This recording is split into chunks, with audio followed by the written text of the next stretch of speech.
Hold on, hold on, hold on.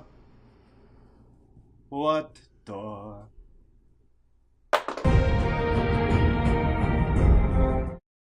Hey guys, and welcome. Is this our first ever LuZo Live? This is our first ever number uno. And hopefully, if you're just like us, you have just watched the first episode of Game of Thrones, Season 7, Episode 1. Dragonstone, thank you. But Krishna, I think you should introduce the people. I was just going to get there. Arjuna, thank you so much. Now we know your name. Yeah. So anyway, I'm Krishna, and I'm joined by Arjuna, Kate, yes, first timer, and Ravi. This is my first time too, because this is a new show, so it's everyone's first time. No. Wow, we're starting early. I am the destroyer of sports media. You are the destroyer of sports media, that is wow. true. Really? You need to live up to that. Is that your title there, buddy? My official title, that's correct. So guys, we've just watched the first episode of the new season. It's been over a year since the last time we saw Game of Thrones. The anticipation has been building. We've seen all kinds of stuff from sets and actors tweeting and Instagramming and blah, blah, blah. What is everyone's initial reaction? How do you want to do it? Do you want to do it like in order of like start with me first and then move to the right? Yeah, let's go there. Okay. I think you probably have some interesting things to say. Opening scene. Loved it. Amazing. Arya. Super cool. Great. Then they had the mountain. Then it became supernatural. Now my love of the show is kind of in the air. There you go. It's always been supernatural. wait, yeah. Yeah, you're gonna need to expound upon your apparent flip of the switch. So real quick. So there was a sequence where the mountain goes. He's the Hound is in the house of some peasant father, some peasant kid that he knew back a couple seasons. They're now dead, unfortunately, because of winter has now come. Not winter is coming. Winter is here, and. One of the other characters, the Lord of Light soldiers that he's going with, asks him to come and look at the fire. He looks at the fire, and he suddenly sees a vision, and it's very supernatural. And maybe I've not paid that much attention, but my big thing was right then in that moment, I was like, "Oh God, the show has gone full supernatural." I think. What we're going to start seeing is a lack of just people being, excuse my language,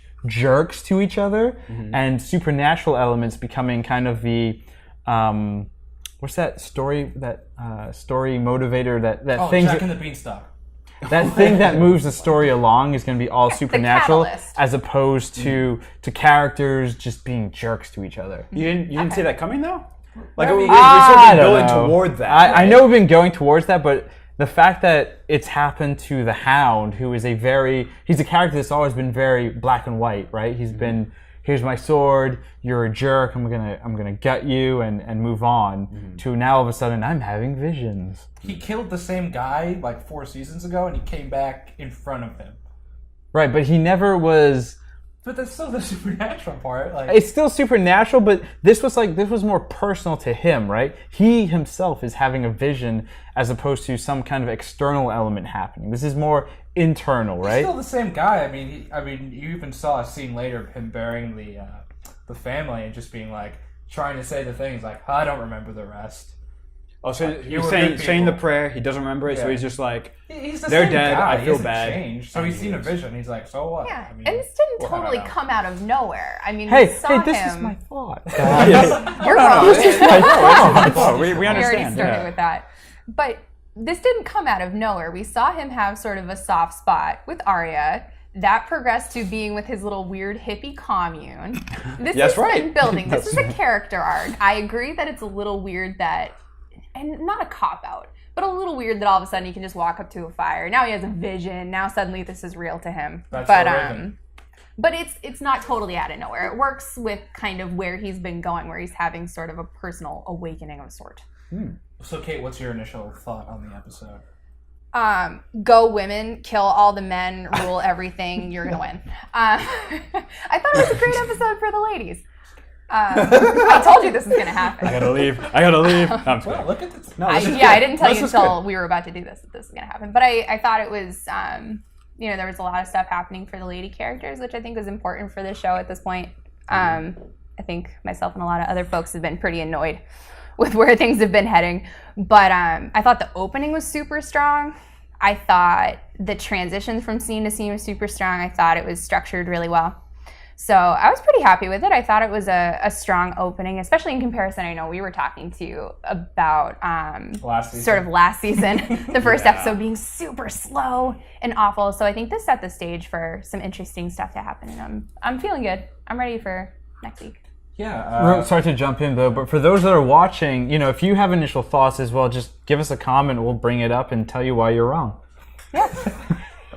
Or that you're right. You all said my thought was wrong. So. No. We didn't say it was wrong. We didn't say it was wrong. We're just challenging you on it. My initial thought is wrong. Bigly wrong. Wait, hold on. Sorry, nobody will understand this. Jealousy. Oh god. Well, actually, that is my initial thought right there. I thought the most powerful or the most interesting dynamic we saw was John and Sansa. In the opening, you saw her challenge him a lot. In that opening scene, ultimately he swatted her away like a fly. But they did have a good conversation after, where they seemed to be on good terms. And then Littlefinger / Mayor Carcetti tried to talk to her after and fan the flames. For those who are unfamiliar, the same actor played Carcetti in HBO's The Wire. The mayor of Baltimore. Mayor of Baltimore. I'm never going to watch The Wire. Great. I'm sorry. Perhaps I'm not going to watch it. But crime. So that was interesting, and she stole it. Littlefinger is always a character that has the last word, and she stole it from him and says, whatever your last word is, I'm sure it's clever. And I thought that was great. This is what I mean. Yeah. I mean, inevitably this guy is on his way out. So you'd think, but I mean, Littlefinger, much like Varys on the other side with Daenerys, these guys, have come from nothing and they've survived somehow. And they're such key players within the Game of Thrones that it wouldn't surprise me if he, as a cockroach, just continues to live on somehow. Yeah, actually, so to piggyback off of that, as soon as I saw Littlefinger, and this is a credit to the actor, honestly, that's the character I want to die. So, like, for me, he's taken the role of Joffrey. He's taken the role of, actually, Cersei to some extent. Like, the more so, I actually want to see Littlefinger die more than Cersei. In terms of, he just annoys me so much. And that's a credit to the writing and the acting. Does a phenomenal job just rubbing you the wrong way. I do want to say, when Cersei said, "My children are dead, and yes, I miss them, but we're the living ones," that was so cold and so well acted by the actress that plays Cersei, just to see how far off the deep end she's gone, because she has I would argue that it's not that far off the deep end. She has always been a self-centered character, and she's always been about the self-interest. But she did legitimately care about her kids. That's the thing. That was her one redeeming quality, her primary motivator. It's gone. Yeah. So whatever sort of goodness she had is gone. And I thought it was great with Jaime's when she's like, "Are you afraid of me?" And he's like, "Should I be?" Yes. And she doesn't even give him an answer. Just looks away and changes the subject, I might add. My initial thoughts are pretty simple. I feel like I haven't seen Game of Thrones in so long, and after that long hiatus, just seeing anything, and I loved it. I thought it was great. Like, I had no issues with the episode. Wait, is that why you love the poop scenes with Sam? So actually, because you haven't seen Game of Thrones that long. Yeah, exactly. I was waiting. Poop scenes. There was a good 2-minute sequence of just really fast cuts of Samwell Tarly dealing with the Maesters poop, diarrhea, dinner, just changing out latrines and all kinds of things, latrines, whatever they're called. Latrines. And it was so Breaking Bad-esque in the way, like an intro from Breaking Bad, where it's hard, interesting fast cuts and just very visceral, very this is his life, and we're like, wow, that sucks. Yeah, or an action sequence where nobody knows the choreography. Yeah. Slapping you right in the face. Boom. Iron Fist. I was just going to say, Iron Fist. I am the immortal Iron Fist. And we're looking forward to that, too. Hey, he was technically in this episode. He was on the previously on right before the place blew up. Oh, that's was he really? right. Yeah, because he died. I totally and he's the immortal Iron Fist. He's the immortal Iron Fist. So then he's fine. Yeah, because he's immortal. He's fine. So I did love it. So we had a few different storylines. So we had Arya meeting up with. Actually, let's just talk about that real quick. The opening scene is seemingly Walter Frey addressing the Freys. And it looked like initially it was just the very last one of the last scenes from last season. Yeah. Just being replayed, but then you hear the lines like, "Why would I call a feast again in the same night?" And it's just like, oh, why is he talking like that? Because he's an old man. Yeah, so then you're like, oh, it's actually Arya, and then she's called the Freys, and she butchers brutally murders. Well, she no. It's pretty subtle. Yeah. I mean, in comparison to what they did to her family, this was actually, I think, classier. She Joffrey. It was. She gave them a drink classy. before they went. Classy. They should be thankful. This is a classy way to murder people. Yeah. So what do you guys think about that? So Arya now, there's no room to breathe with this. We ended the last season with Arya straight up, cold-faced, I might add, and just like no emotion whatsoever, slicing Walter Frey's throat. And now she's taking up the whole Frey clan. Honestly, the Frey clan thing, that makes a lot of sense, and clearly she's on a rampage. Later on in the episode, we see her with, I believe, Ed Sheeran, by the way. Sharon. No, Shireen. Sure. No, you're right. Also, Shireen was there. Sharon. Whatever. She meets up with some Lannister soldiers, where Mr. Eddie is also one of them. Yeah, mysteriously singing for no reason. And he did have a lot of lines. Guys, hold on a second. I have B-roll for this. Oh, great. Real quick. B-roll! So, in my opinion, her storyline is already moving faster than I would have expected it to. Really? I thought they would have taken a little bit more time for her to go on her rampage. Nope. Episode 1, I think they're starting out, they're like, nope, she's actually going to take out a lot of people. How do you guys see that storyline maybe portraying? First of all, is she going to kill Ed Sheeran and the rest of these Lannisters? Yes, because he has a terrible voice. You would assume yeah, if he starts singing again. I don't know. That he's on his way out. Oh, actually. Because they represent the Lannister army. Mm-hmm. And she, I mean, you see in the scene, and I think you might see in some of this B-roll, she's clearly cautious of them. She's checking out their weapons. They are kind to her. They do give her food. They give her ale. So maybe she spares them, but I mean, the Arya that we have now is very cold-blooded, like you said. Yep. And it's that them being alive is more of a hindrance to her. So part of me feels like she'll extract information from them in terms of where to go or how to get there, or perhaps take their clothes, their faces.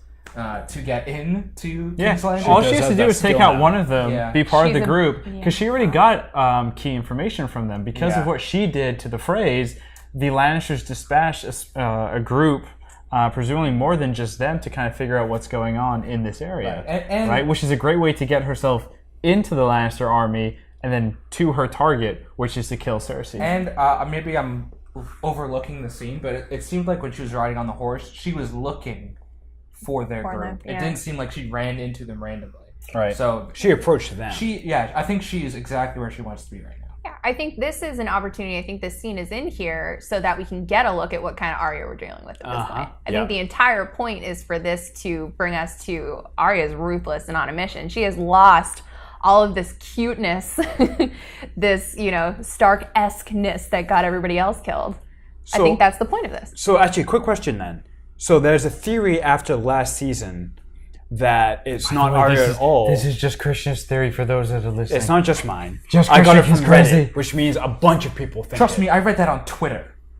Is it the waif? Everything on Twitter is true. I don't think so. I don't think so either anymore. I don't think so because with the phrase, it's so personal with the Starks. Like it would feel like a pointless twist. It's like I'm the waif and I'm pretending to be Arya. I have one question. Sure. When has she shown any kind of emotion that makes you think that it's personal at this point? In terms of the end of last season and this season? The speech she gives when she's Walder Frey at the very beginning, talking about the Starks. Even though she's still playing Walder Frey, you can see if she was the wife, why would she give that speech?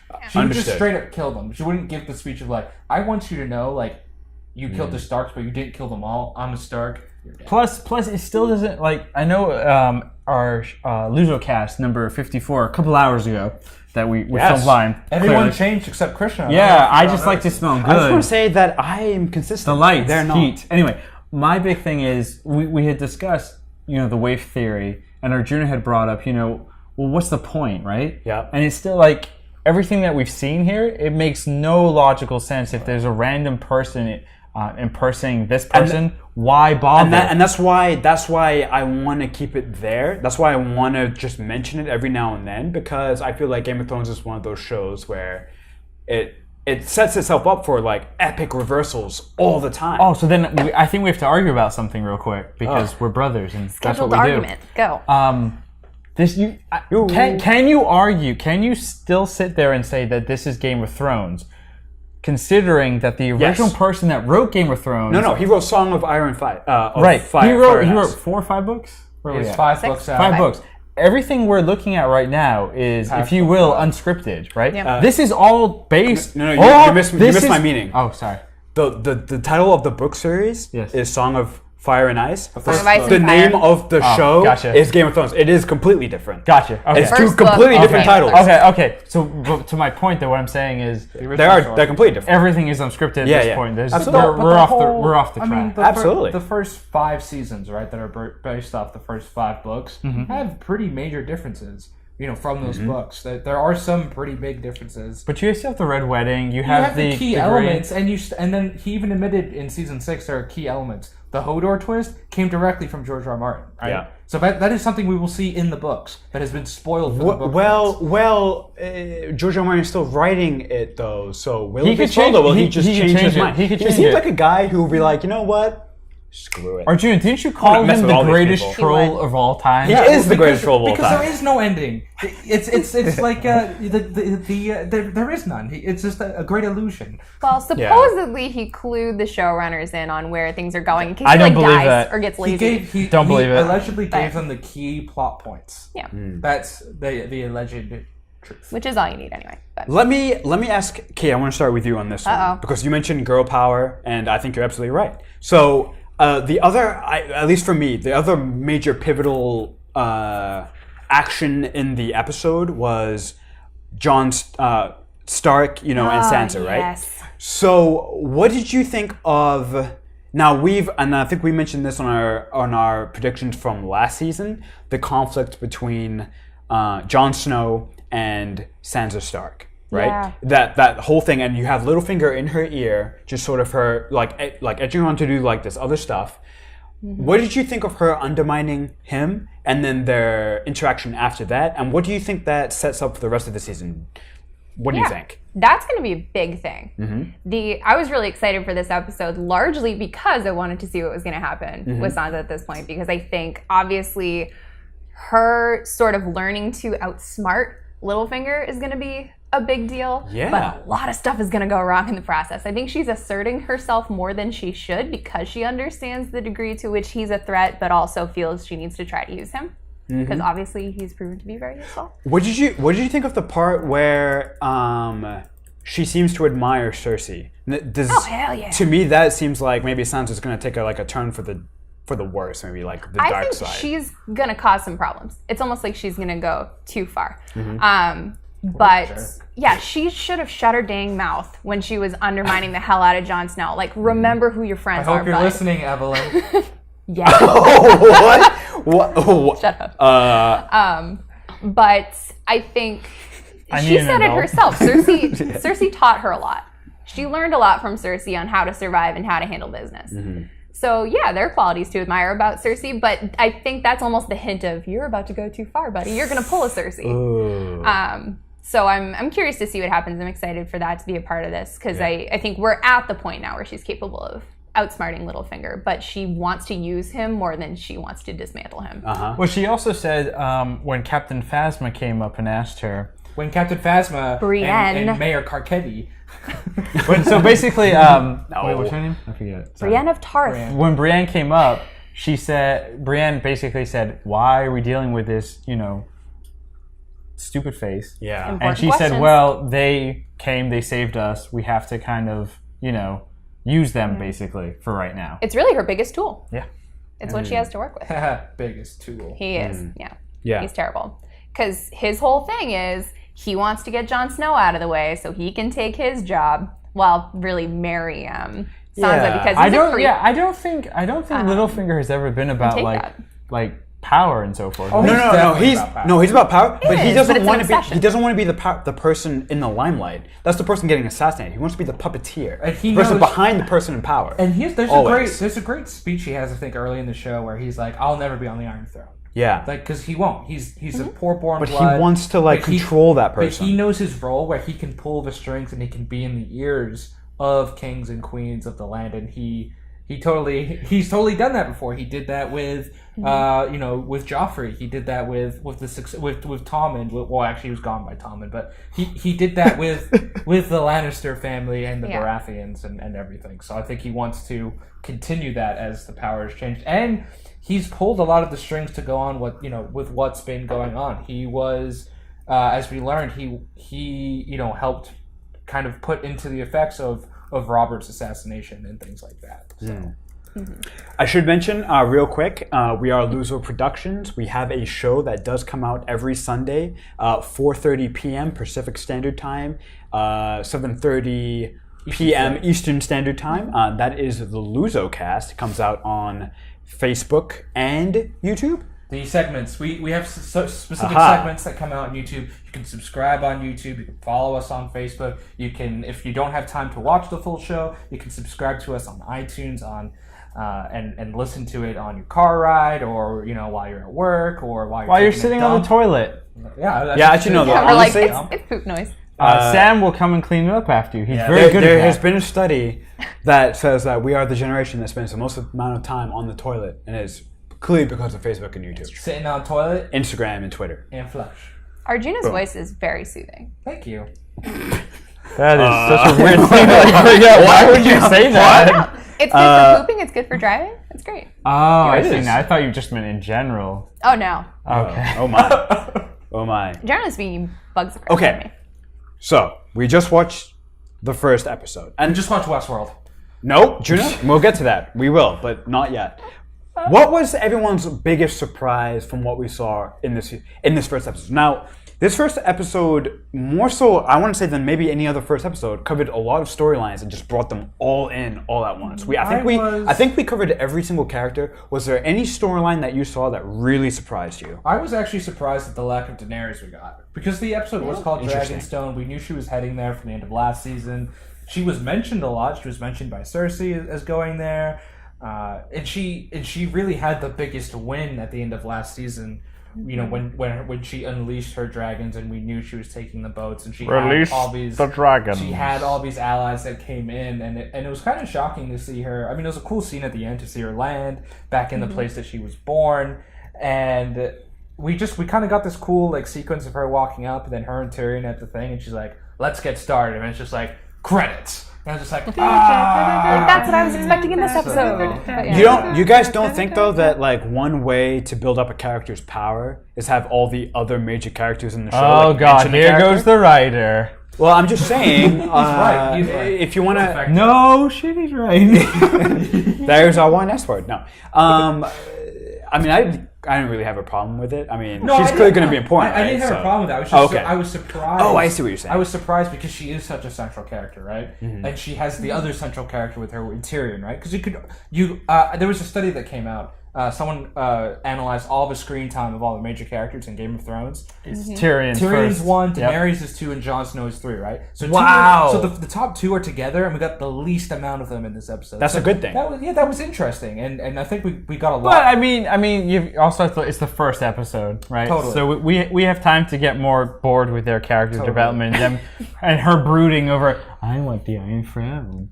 Yeah. I want it. I will also mention That's her. That's her character. That's everything about her. This kind of gets forgotten in the episode. I don't think we've even mentioned it yet. But Bran is officially at the Wall. He is with the Night's Watch, and he's come in. That happened early in the episode. Hold on, I get some B-roll That for was this. the, Bran. This is for Bran. Just for Bran. So he's finally there. We're going to see him. I would there he is. assume he's going to interact with the Hound at some point. He's going to be reunited with Jon and Sansa at some point. Hopefully soon, as New Thrones since season 6. Time doesn't move in a linear line anymore at a snail's pace. No. We could. People can travel I was- great distances in one episode. Exactly. 15 minutes. So and then Sam's lady friend's son is like Little 5 Sam. now. Yeah, all I of a don't sudden. understand that. Sam was in season 6, right? Yes, he was. And the kid was a baby. The kid was still a baby. But it's just showing that he's now been at the Citadel for maybe a couple years. So then has everything moved a couple years? Or, Maybe or like a is year. Sam ahead of everybody else No. now? I think Sam was behind everyone else, and now he is more current. Because I think things are taking place not exactly at the same time. So Game of Thrones should take a page out of Disney's book for Star Wars, where they like to tell you exactly where you are, Time, place, and then also have the characters tell you exactly when you are. yeah, They should start doing that. time and No. setting, yeah. Why? It's clearly a great way to tell a story. If you want to know what's happening. I sense some sarcasm. Sarcasm, whoa. Yes. Or jealousy. To go off of what Ravi was saying a little earlier, the biggest surprise for me was the whole Hound thing. I think it was the Lord of Light stuff, and then him in one episode Was annoying and boring. getting. No, I actually thought it was very interesting, but him getting he has one vision in the fire now, and he's in. That's it. He's in with the Lord of Light. That's his journey. That's his path now. That's what. Hey, he's you know gonna what be they doing. say? One vision in the fire, and you don't go back. I just want to say I do appreciate the Hound, the character, and the actor. He delivers his lines and everything so well and in such a funny manner where he's just very entertaining and I enjoy him a lot. Yeah. Like when he's talking to the guy, he's like, I don't hate you. I don't really like you. He's like, why are you alive? He's like, there are better people that have been hung and beheaded and died taking a shit in the field. You know what I mean? He said "shot in the field." Yeah, thank you. Yeah. Yeah. Oh well, One. I'm sorry. But real quick though, the actor who plays the Hound, his greatest role, I still think, is the Oh, and Hot Fuzz. yeah. As the, He's in Hot Fuzz? Yes. What's the character? He keeps saying one word. Any fans out there, if you're watching, leave a comment Tell us, 'cause we tell clearly because we don't forgot. remember, and leave any theories or observations or reactions or surprises that you had for this Game of Thrones That's true. season 7 episode 1. Tell us what your initial thoughts were and what your biggest surprise was for the episode. Kate, did you tell us what your biggest surprise was? No. Did you have one? And to be honest, I thought it was hugely predictable. Okay. Still very enjoyable, but nothing super out of the ordinary. I think the thing that kind of surprised me that I was entertained by was the appearance of Jorah Mormont. Yes. Oh, I Sam. forgot all about that. And he's back in it. So obviously, I mean, I didn't expect that was the last we were going to see of him the last time that he appeared, but I was I wasn't expecting him to appear with Sam.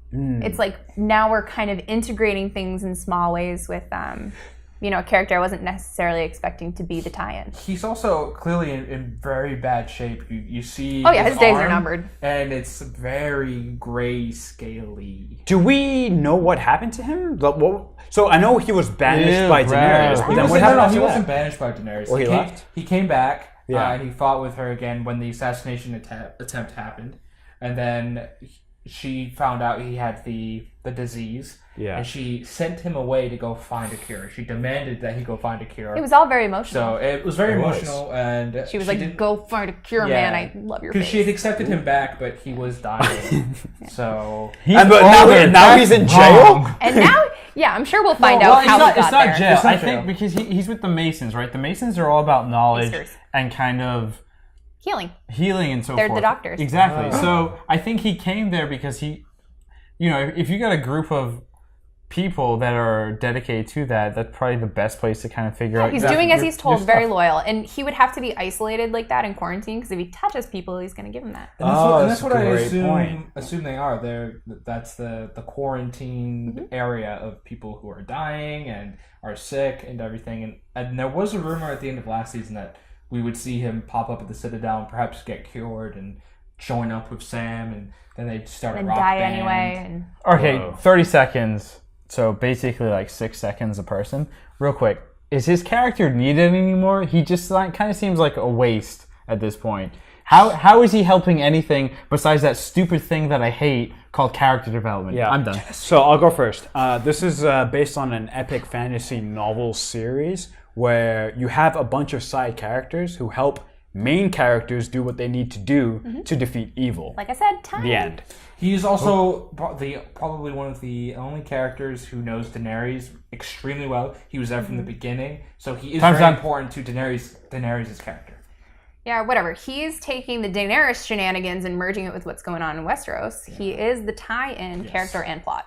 And nobody cares about his character. Let's move on. Keep going. No. It's not. This. You're looking too personally now. It's not what the character, who they are. It's what they represent. Everyone's a slave. We're about to get to themes. Yeah. Which? I'm so tired. I'm gonna go. Ravi, I think we have a message from space. The aliens. Adam, I apologize if I mess up your last name.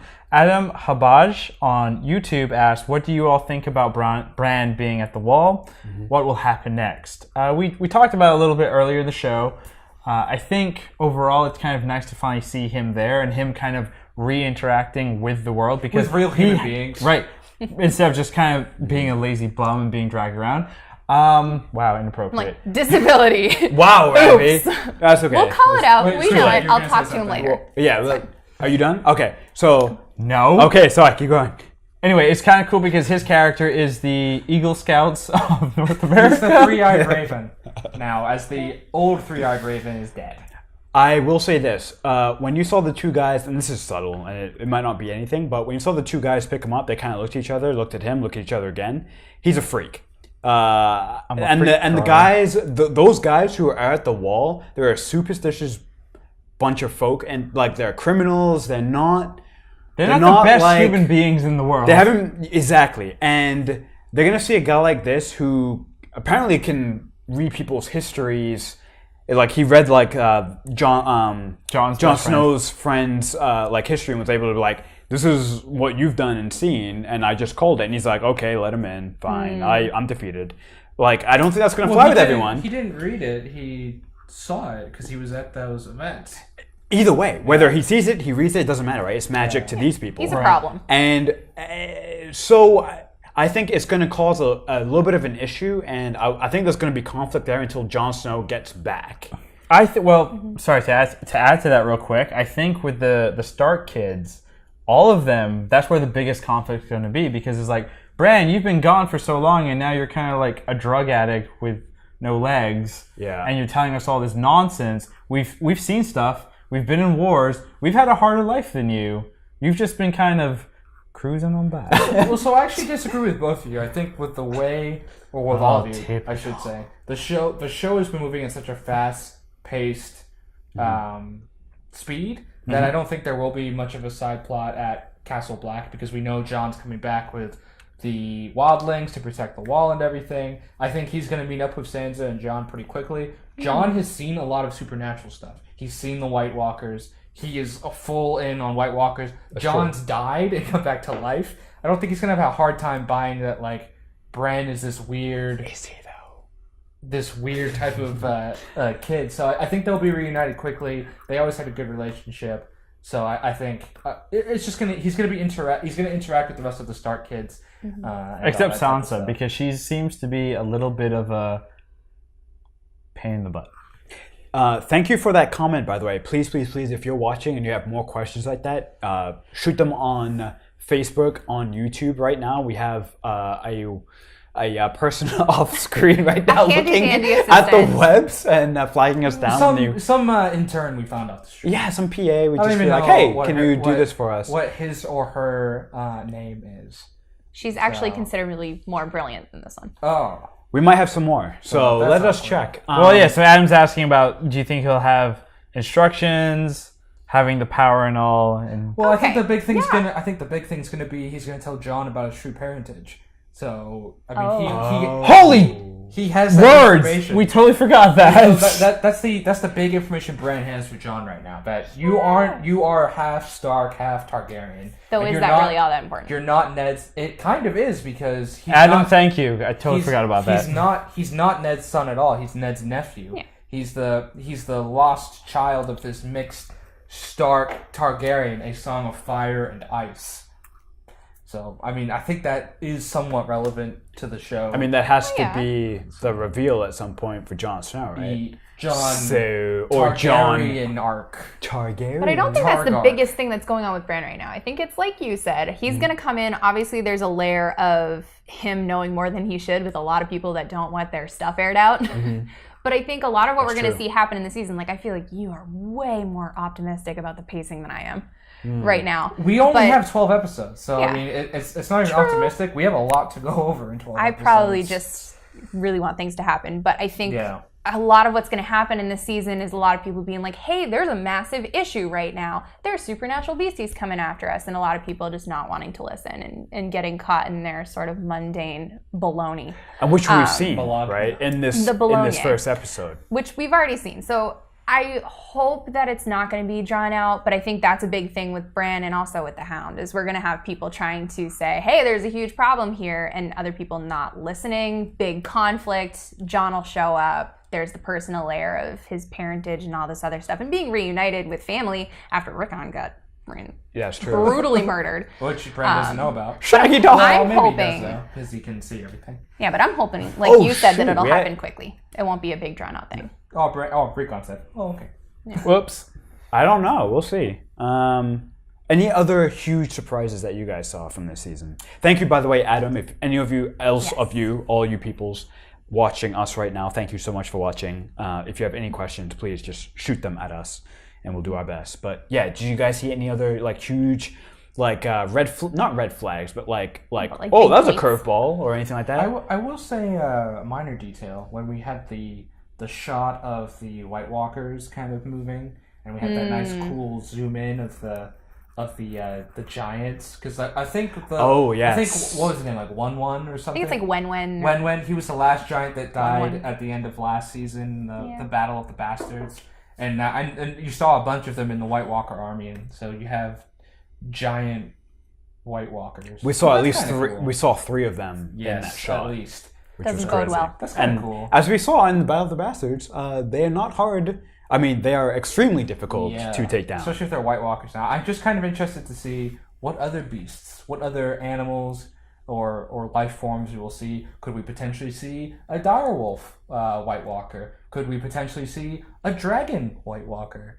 That would be kind of cool. Spray Tan Bet says we don't. Maybe not. Yeah, just because they're not Take humanoid. It then. Take the Spray Tan Bet. I don't Here we want go. Spray Tan. We have 12 episodes. Let's do it. Anyways, let us move on real quick. So, a few hours ago, hopefully some of you watched us on LuZo Cast, episode 54. 54 at 4:30. We had a couple of predictions for the season in general for Game of Thrones. I think they're all pushes, perhaps. Right? I think they're all pushes. So, I, for instance, theorized that Jaime Lannister and Jon Snow are actually going to team up at some point in the season. Ravi predicted that Daenerys is actually the Lord of Light. It's an interesting theory. And Arjuna predicted that Cersei dies like within the first 3 episodes. I would just say. Haha, Arjuna's wrong. Ew. So actually, so let me ask Kate. Yeah. Of the 3 theories that you just heard, which one do you think is most likely to happen? Oh, I was waiting for like the most ridiculous. Well, no. You gotta pick one that is actually gonna happen. Wait, now. what was yours, Krishna? I'm sorry. Mine was Jaime Lannister and Jon Snow Jon teaming up teaming at some point in this season. Okay, I'm gonna say that's the most feasible. I don't know how I feel about any of these. Yeah, they're pretty ridiculous. I say this though because I'm really curious to see what's gonna happen with Jaime at this point. I was hoping, like, I'm not going to wax poetic and get up on my soapbox about this one, but I was hoping there would end up being more conflict between Jaime and Cersei at this point. I want Jaime to hold on to that relationship a little bit more, but he is done. At least I hope they let him be done after things that happened in the previous season. But because I think Jaime maybe turning against Cersei or having to work against Cersei is going to be a big deal, I would kind of go that way.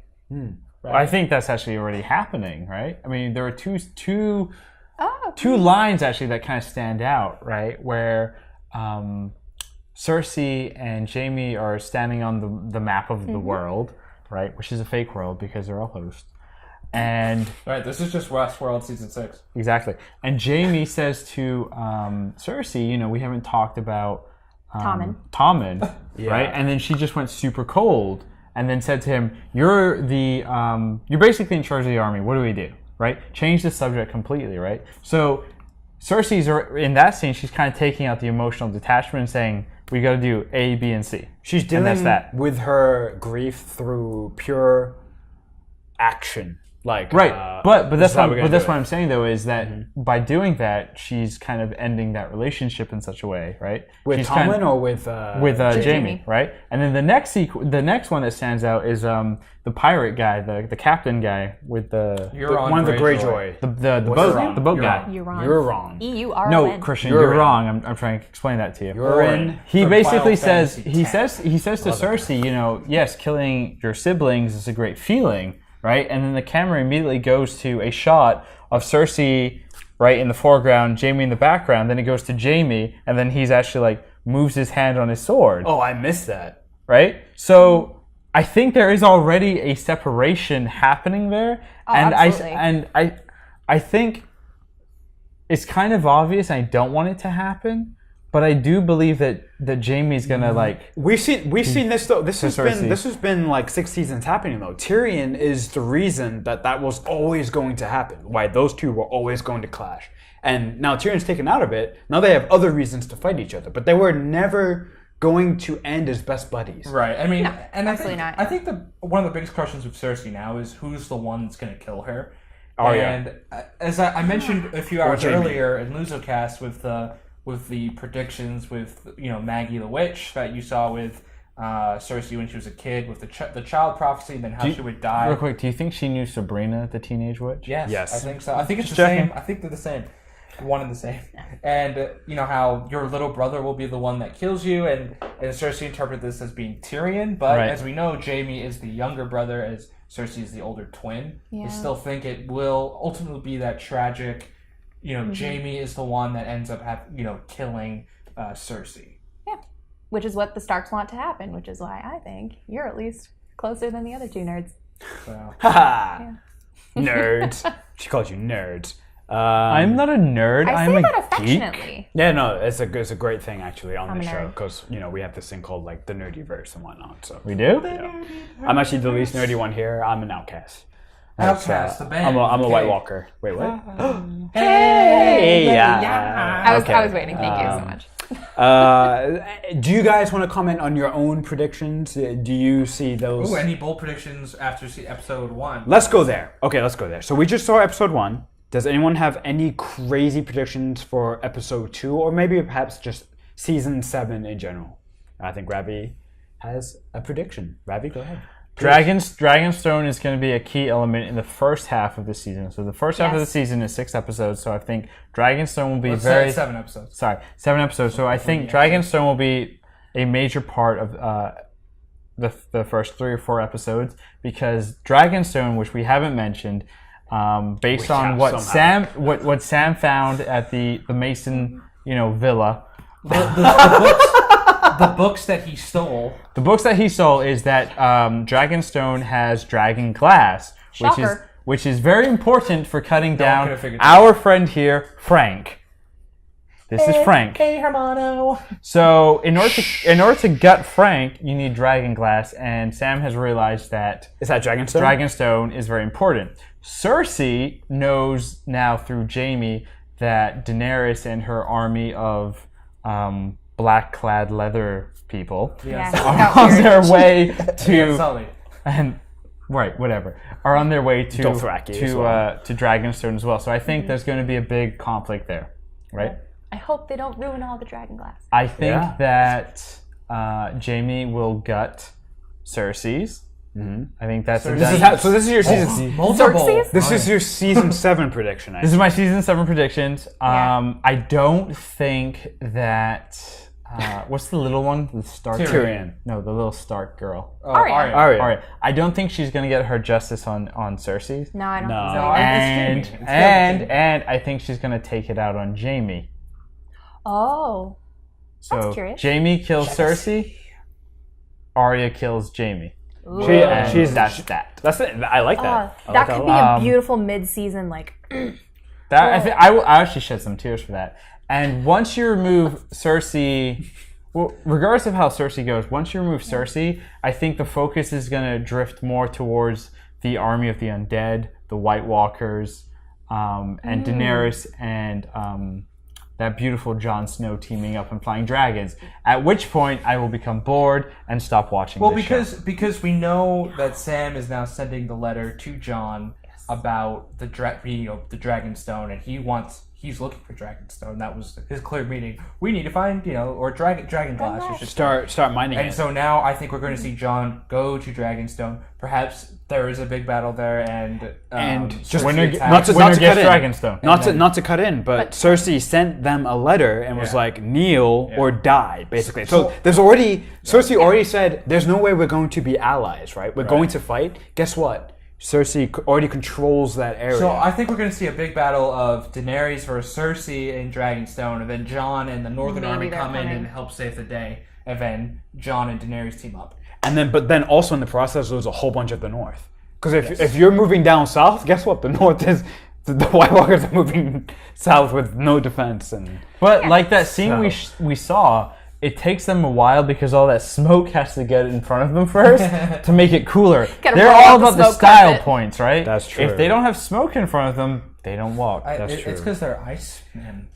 Okay, do you have any bold, crazy predictions? And as you've already heard, anything goes on this show. Yeah, I'm not particularly bold and crazy. I love your thoughts on kind of generally where this is headed. And I know Boredom? no, that's the part where I want to punch you in the throat. Oh, but, snap! But I do think you're pretty close to where we'll see this go, and I've been really excited for Jon and Daenerys to kind of be on the same side or to team up a little bit. I know a lot of the book fans, like myself, have kind of seen it as like, who's going to be at the end here? Like, who's going to who's it going to come down to for the Iron Throne? And I think a lot of people have said Dany and Jon. They've had like the ice and fire feelings with them as well. Obviously, a lot of us theorized that Jon was a Targaryen and spot on. So I think it'll probably generally go the way that you're thinking, and I'm happy with that, but not crazy thoughts. I'm not nearly wacky enough.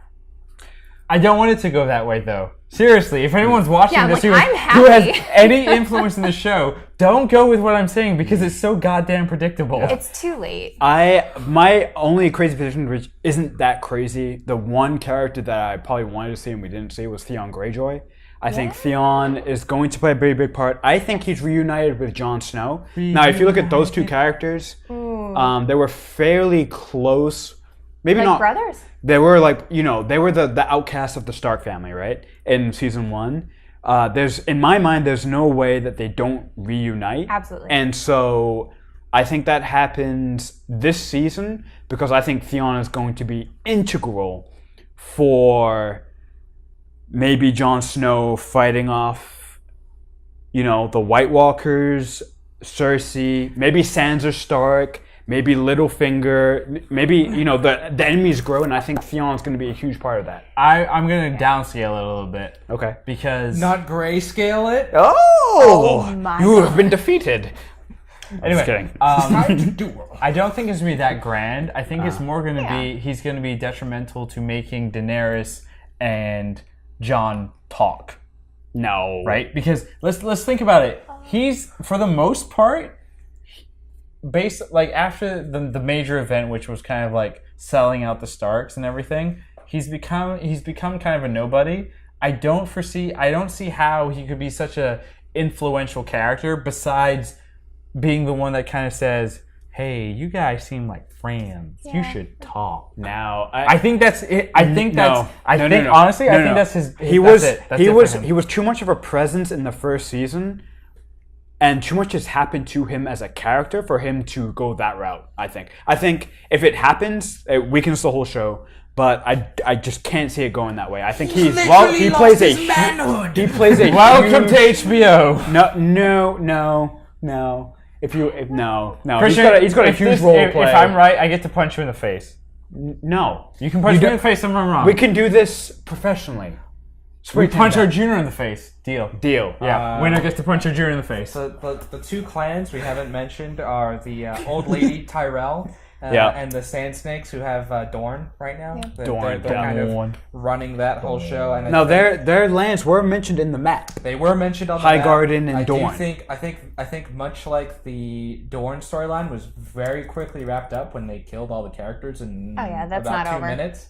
I think that's also going to get quickly wrapped up in terms of, they have combined to also combine with Daenerys, but Cersei clearly wants to fight all of her enemies at once, and I think perhaps we'll see a conflict of Cersei and the King's Landing army versus the Dorne armies and the rest of the Tyrell armies, and perhaps this is the victory that Cersei gets early on in her reign as queen, because she can't just lose in the first battle or the first war. Yeah, I wouldn't be happy with that. I feel like that's going to be her first win.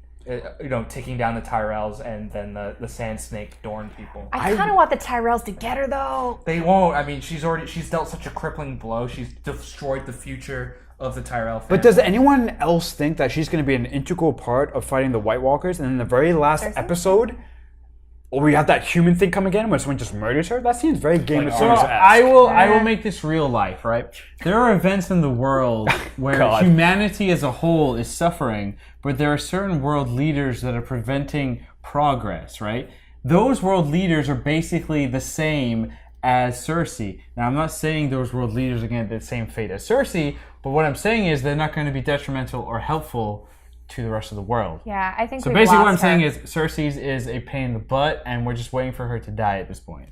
I don't know. The Lannisters and Westeros is still a huge part. Yeah, their power is severely weakened, but they're still a huge part of the world. It's the whole middle part of the map. So you say that, but I don't think that's true.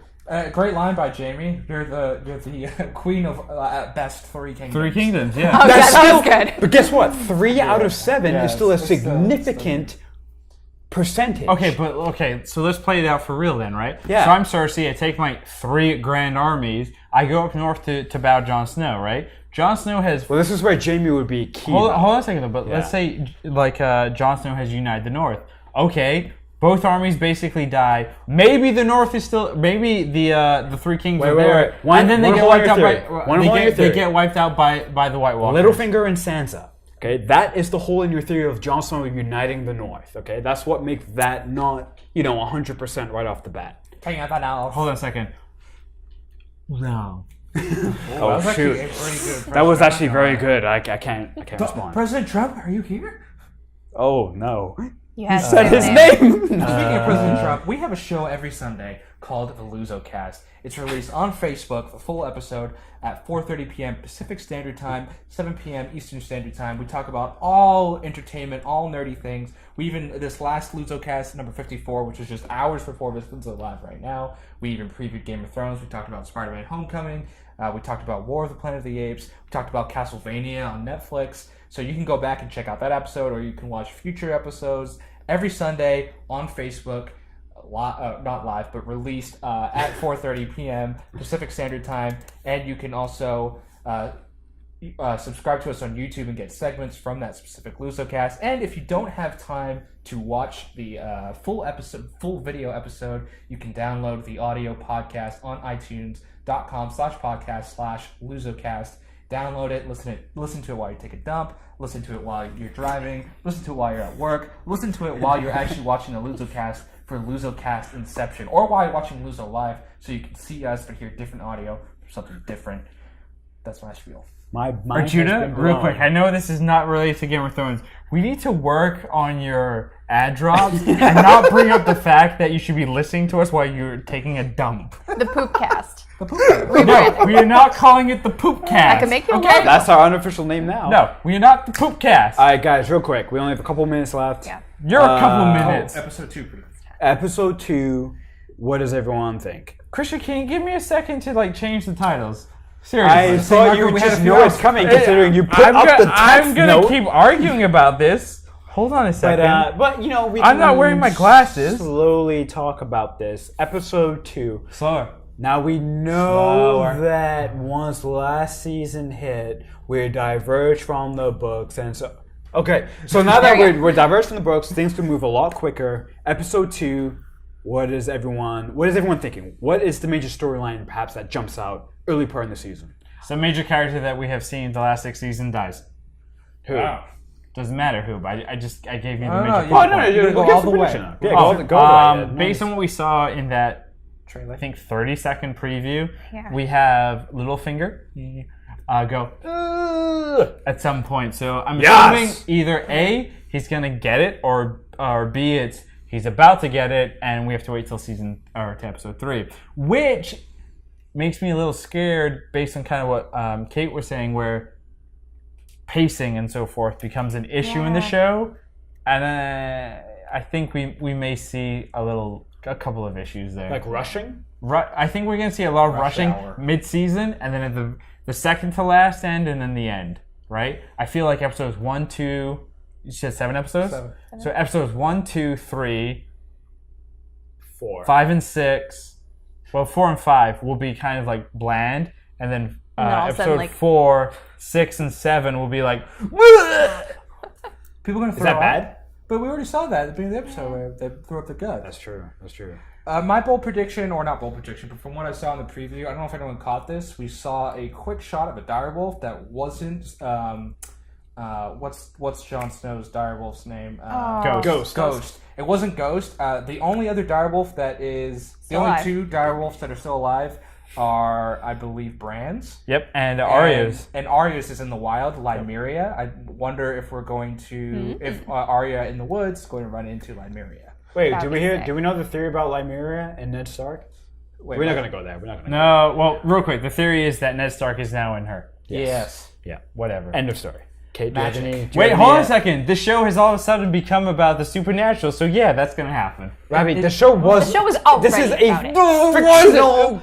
The name of the show fantasy. is Supernatural. No, No, it's a terrible show. Don't watch that show, You're Arjuna. fired. Don't watch it. Kate, do you have any predictions for episode 2? I don't have a whole lot of faith in a ton of stuff going down in the second episode. I think we're going to get maybe heavy on the Daenerys, since we really didn't get anything from her, and her getting to Dragonstone is such a big part of the Dragonstone situation and also what's going to happen this season. So I think it'll be heavy on her. And the episode is called Stormborn. Daenerys Stormborn, So- even. And then, real Clever quick thought, Kate. question for everyone: will we see Ed Sheeran again? I'm sorry. Yes. Real quick. I real hope he quick. dies. As a dead body. Episode 2 is basically going to be a character development for Daenerys, isn't it? The whole show. I won't be here at episode 2. I'm not going to talk about it because I really don't care. I'm gonna My Hate women, Ravi. bold No, I hate prediction... character development more than anything. My bold prediction before you wrap up, I get to go last, is the return of one of 2 characters. Either Theon Greyjoy or Ed Sheeran. or Gendry. Right? Yeah. He's on a boat. He's been sailing on a boat for like 4 seasons. He's coming Also, back. I think Yara and Dany are going to make out. Wait, who? Yara. Yeah. Theon's yeah. sister. Hey. They all hate women. Wait, No. do we I just don't know do we have character time names. for one quick question? Yes, you do. Yeah. Quick question. Euron said he's going to bring a gift back to Daenerys. What does everyone think the gift is going to Yes. be? I think it's going to be a character. And I think that character will be Gendry. Wow, you just stole my thunder, Tuna. That was. That was said. What do you think I was Wait, thinking? can we might go over a little bit, but whatever. Whatever. fine. It's important. This is Why do live, you think yeah. it's Gendry, though? Okay, the reason I think it's Gendry is one of the actual people within King's Landing that can threaten Cersei's hold Yeah. on the... Back up, though. Back Barath- up. he's a Forget Baratheon that bastard, part, yeah. right? You're this captain guy. Euron. Whatever. Greyjoy. How the hell do you even know where he is? Good point. He said, He's crafty. and I quote, he has the largest fleet in the sea. He And owns the sea. He owns the sea. When was the last time we saw Gendry? On the sea. How do you know it's the sea? Hey, back up, though. How do you know it's the sea and not a lake? I'm on Those a are boat. different. Or a tributary he or was a on the river. sea. Thank you.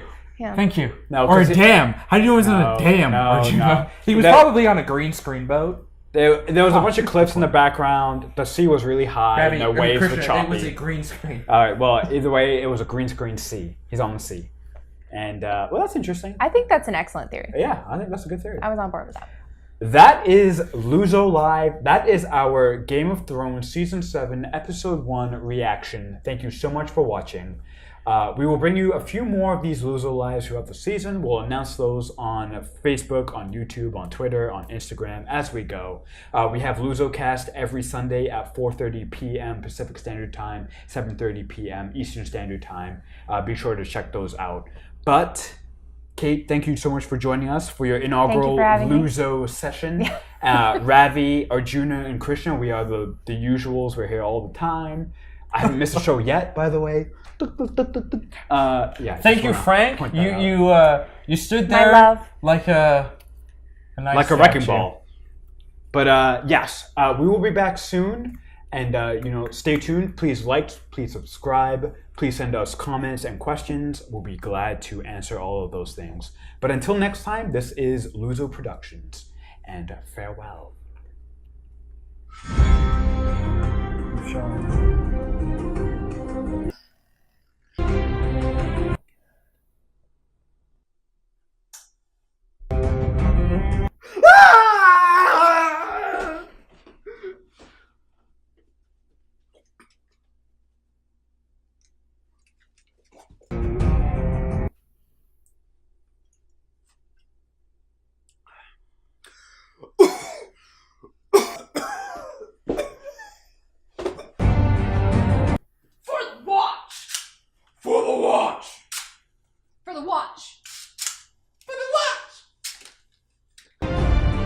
Hold door. What door?